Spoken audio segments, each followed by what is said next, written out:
I got myself a new pair of glasses, so you can still see the monitor reflected in them, but it's not nearly as bad. This is going to be great. It's been a long time since I did one of these. I went to the World Market recently, threw a bunch of stimulus money at them, and came home with a ton of junk food. There's going to be a different video because I'll be recording it over a period of days, so you can expect the shirt to change. I got some heatable stuff, I got a ton of drinks, and I will not be eating all of them at the same time. It's breakfast, let's have junk food for breakfast. Starting with these, Tesoro Chocolate. This is from the people who brought us Delizia, if you remember that from a previous video. Cream-filled puff pastry. Looks like it'll probably be a good time. It smells very nice. Oh, they're so tiny. They have a nice brown sugared top.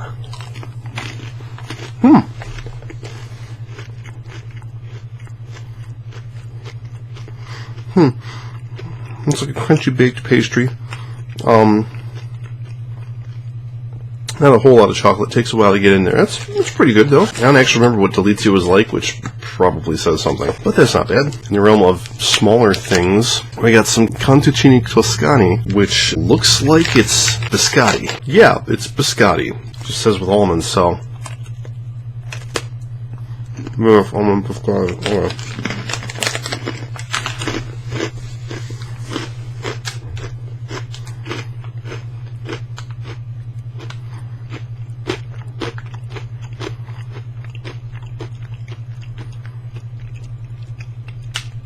Why didn't I just say that? Alright, here's one I'm really interested in. Glendee freeze-dried crispy grapes. These are words that do not make sense together, and I love it. I've had some very good experiences with freeze-dried fruit before, especially things that you wouldn't consider freeze-drying, like oranges.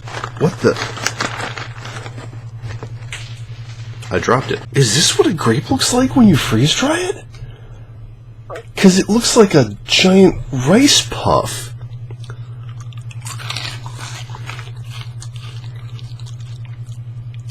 Oh, that's weird. Ooh, that's good though. It's like the sweetest, strongest raisin you've ever had. I'm going to have to eat all of these because I just opened the bag and there's no resealing it. Let's move on to Turkish Delight.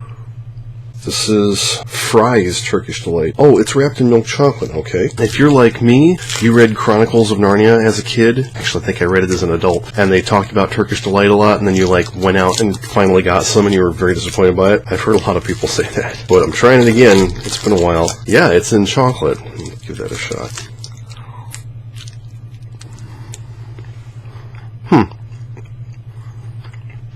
Yeah, so it's a jelly candy wrapped in chocolate. Good flavor. Rosewater, I think. Well, not actual rosewater, but it's rose flavored. That's better than the last time I had it, so that's not bad. Now my mouth tastes like soap. Let's follow that up with something different. This is called Orange Sweet. I had to look this up. It is a Greek dessert known as spoon sweets. The store had 3 different kinds. They had orange, they had fig, and they had sour cherry, and I swear I was losing my mind when I looked at a box and went, sour cherry sweet, and there seems to be an extra word that's missing, but no, it is a cherry sweet. And basically what it is orange slices preserved syrup of some kind. Glucose syrup. Yeah, and that's basically it. Oranges, syrup, water, citric acid, preservative, promotes color retention, artificial flavors. Well, don't need artificial flavors. Come on. So I apologize, I'm going to be eating this with a fork. I know it's traditionally eaten with a spoon, but if I try and do that, I'm going to make a mess of everything, including myself. Oh, wow. Oh, that smells very nice. See if I can... Oh, wow. These things are stuck in here. I think it was hubris to think I could eat this with a fork. I'm sorry, Grease. So, see, here's a slice of orange. I'm going to try and eat the whole thing.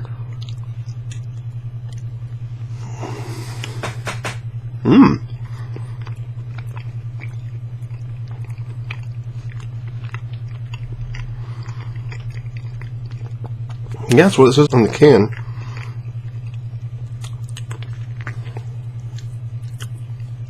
Very sweet. The syrup is clearly not flavored in any way, but the orange is real nice. Yeah, a little bit tart. Very good. Very good. Thank you, Grease. You did a good job. Well, why don't we wash that down with a nice cold can of Petal Sparkling Peach Marigold Basil, which is just a bunch of words that don't belong together.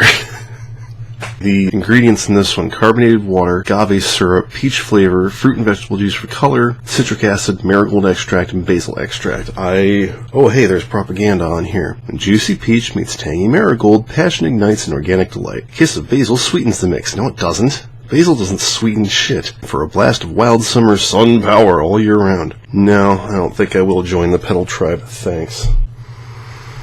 It smells like peach, so that's not bad.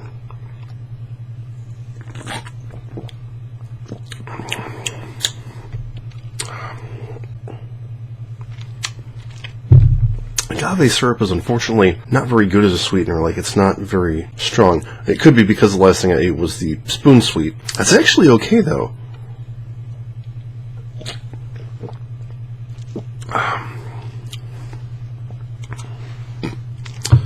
Yeah, clearly they're going for a less sweet kind of taste, so it's basically peach sparkling water, but the peach flavor is good. I don't taste any marigold or basil. Not that I'm certain I would know what marigolds taste like. It's better than I thought it would be. Sorry. Rounding things out for breakfast, I have Mochi Cookies, which I've never heard of this before, so I definitely had to try it. They are chocolate with chocolate chips. Oh, and they're individually wrapped. That's good.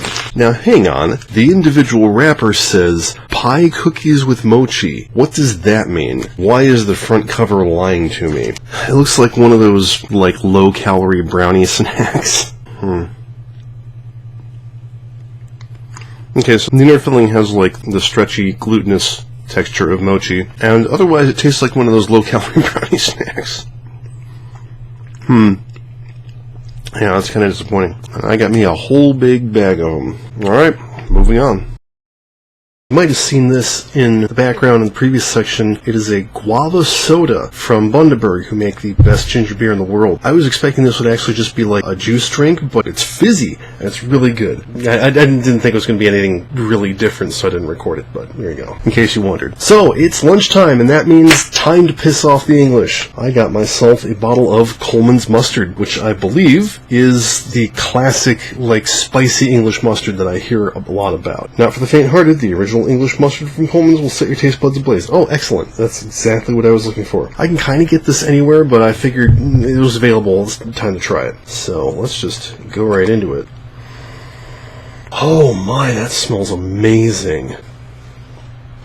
Like I said, it's time to piss off the English. Just going to take a little bit off the top. Woo! Woo! Oh. Ooh.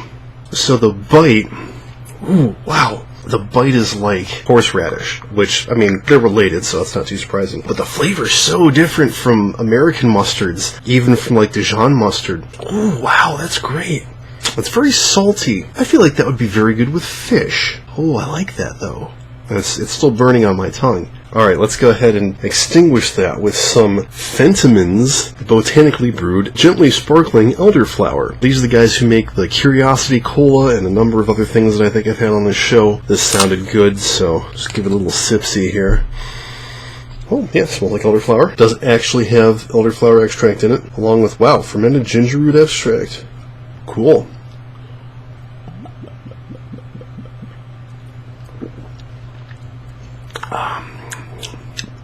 That's very nice. Surprisingly a little bit sour, but it's got a very good elderflower flavor, which admittedly I mostly know that from drinking Saint Germain, but, you know, take Saint Germain and remove the alcohol and add in carbonated water, and that's basically what you got. But I did say it was time for lunch, and my actual lunch today is this My Greek Meze, chickpeas with cumin and dill from Poleria. It is what it says on the tin. It's chickpeas, dill, cumin, and olive oil, because Greece. And it says you can serve it at room temperature or heated, so I heated it up because I figured that's kind of what I expected, was it was going to be a heat and eat thing. So it only went in for 30 seconds. It does kind of feel warm. I'm not sure it heated all the way through, but let's give it a shot.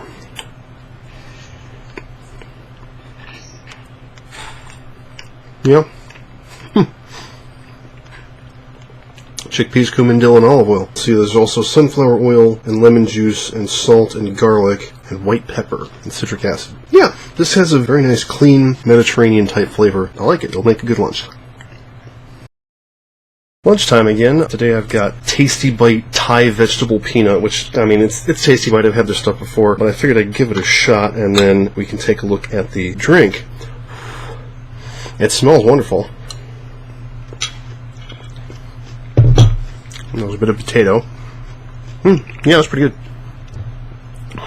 I don't think it'll be too spicy either. But yeah, this is Fentiman's Pink Ginger, which has been tasted and deemed to have a very strong ginger flavor. What makes it pink, I wonder? Beet sugar, fermented ginger root extract, fruit and vegetable juice, huh? Okay, so it's like ginger ale, but it's pink.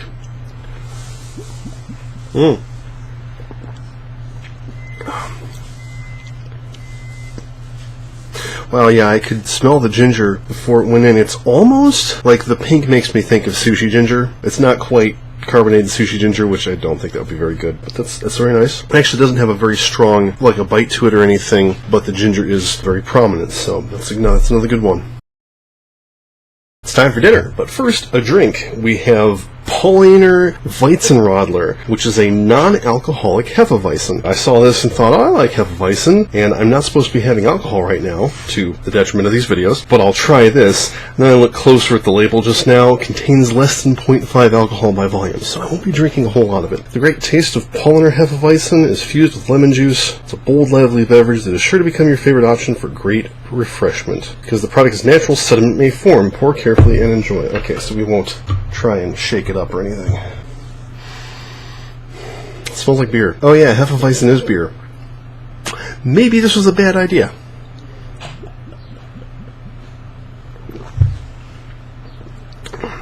Okay, no, actually that's very nice. Yeah, it's like a sweet malt beverage with a nice lemony flavor. Unfortunately, I don't know how much of that I should be drinking, so it's been a long day, and I am having sushi. What better to go with it? The Nuba Hibiscus something. I mean, classic. Organic. Grown on the banks of the Nile and dried in the blazing Egyptian sun, premium quality whole hibiscus flowers are brewed to create this ruby red tisane. Oh, okay. With a robust, sweet, and tangy flavor. I don't actually know what that is, but at least it is a thing. Ingredients are water, cane sugar, sun-dried hibiscus flowers. Oh, that's it. Okay. So, hibiscus drink. Oh, jeez. I finally got it. Huh. Got a very aromatic scent.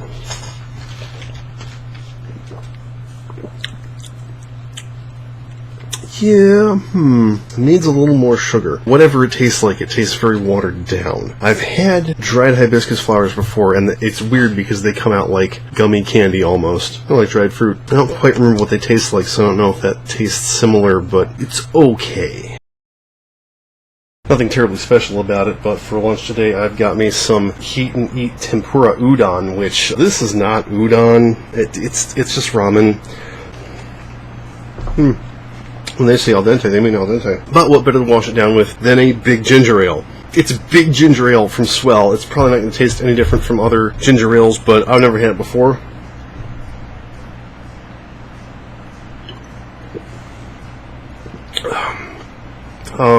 Extremely sweet. It has that weird, like, green botanical flavor that cheaper ginger ales tend to have. It's also got this ring around the top. What is with that? Should I have shaken this or something? Swell Soda Company is family-owned, made by San Diegans, called the city home for 6 generations, brewed in small batches, crafted with cane sugar, tradition of vintage soda pop. It's nothing special. Lunch once again, and what better for a hot summer day than some soup? This is Grießklößchen Suppe from Knorr, which, interestingly, you can find stuff from Knorr in this country, but I guess they're a German company, which, with a name like Knorr, you know, who knew? Grießklößchen means semolina dumplings, which this definitely has. Yeah, in fact, that's the first ingredient, 53% semolina dumplings. It's also got salt, natural mineral salt, I don't know what that means. Vegetables, leek celery, carrots, onions, yeast extract, palm oil, more salt, flavoring, salt substitutes, starch, sugar, chives, and nutmeg. Interesting. So let's go ahead and give that a shot. Got nice and piping hot. So that's what the dumplings look like, at least in the, you know, reconstituted packaged form.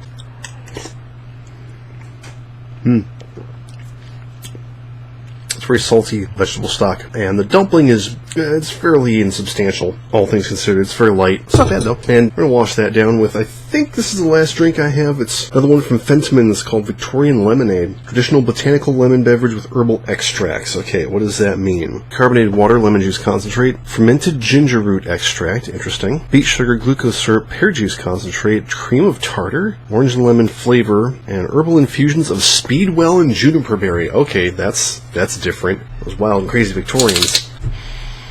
Smells like lemonade that's gone off.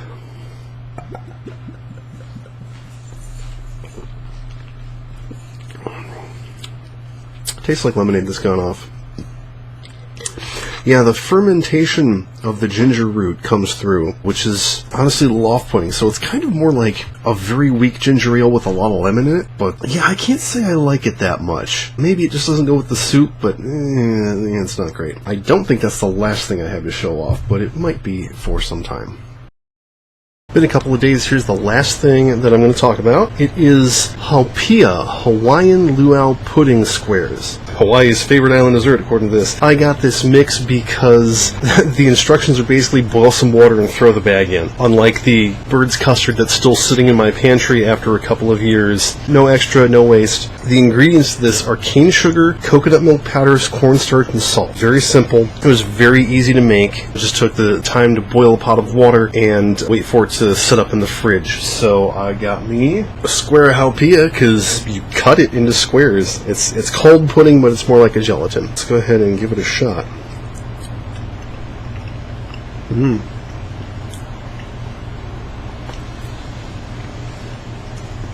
It's very glutinous. I was reading about it. Apparently, it's called Haupia because they use arrowroot or pia to gelatinize the coconut milk. Modern-day recipes tend to use cornstarch. It tastes basically like it did when I was licking it off the spatula. Very, just strong coconut flavor. It's got a good texture. So yeah, whatever this stuff is, it was worth making. So that's it for this one then. Had a good time. Hope you did too.